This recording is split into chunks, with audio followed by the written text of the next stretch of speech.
See, Syngene International is a biopharma research and manufacturing organization. So even if we try, even if we have our best intentions, we can't keep our people at home. We have 5,000 plus employees, but 85% of them are really scientists or people who are working on the manufacturing floor, right? So we have to bring them to work. And we are lucky because we are a B2B company, business to business company. So we generally have a few quarters pipeline pre-decided. So in our case, if you can get people to work, it means revenues. If people don't come to work in the campus, there is no revenues, and then the cash flow starts depleting. So I think one of the biggest challenge that we had to face is how to keep the business going, how to have the business continuity. We keep on doing business continuity planning. This is the first time in real sense we are seeing that playing out, and we are fortunate we had a very robust business continuity plan right from the beginning. So we did, and like Subbu spoke about it, we also have our own War on Waste program, and those were all contributing, and that went up during this period to a next level. But the money that we actually saved in the process, we actually reinvested in keeping our business growing, and I'll speak a little bit later on that.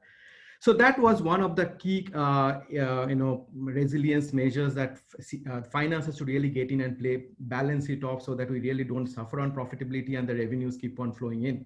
In April, we couldn't work. There was no revenue in April. From May onwards, we started building up. We went up to 90%, and now we are kind of back to normal in terms of our operations. So that was one. In terms of liquidity, we are also a net debt negative company. So there was no immediate cash problem.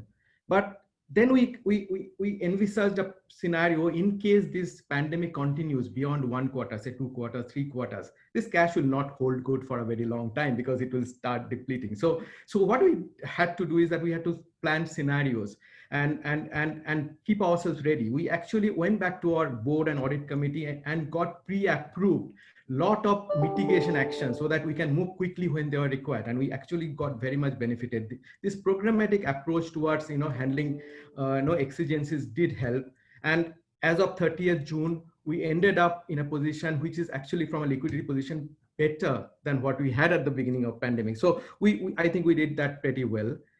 And coming to the question of productivity, that was always there, but sometimes pressures do help in discovering new areas and new opportunities that otherwise take a backseat. Sometime in the month of April, when supply chain got really blocked in many places, the airports were not open and the state borders were closed, we started looking back and saying how we can use inventory that we already had. And the practice of holding inventory by projects and by department then suddenly gave away, and we started sharing inventory. And then what we did, we realized that there was a lot of inefficiencies which we could address in normal times, but was not happening, got addressed just because we were under pressure. And I think pressure, crisis should never go west. And this is an exact example of how crisis can be an opportunity. Generally, our raw material cost is 27-28% of revenue. Q1 earning call, we reported 21%. And the whole 6-7% swing came from really using inventory more efficiently. Even if you can continue half of that going forward, you can understand how it can help our margins going forward. So what we decided is that we have to really make our working environment safe.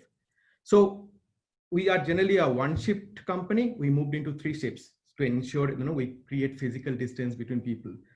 We increased our fleet size by 2.5 times just to ensure people are safe. We had one big canteen in the campus. We opened 10-15 canteens so that people don't really crowd.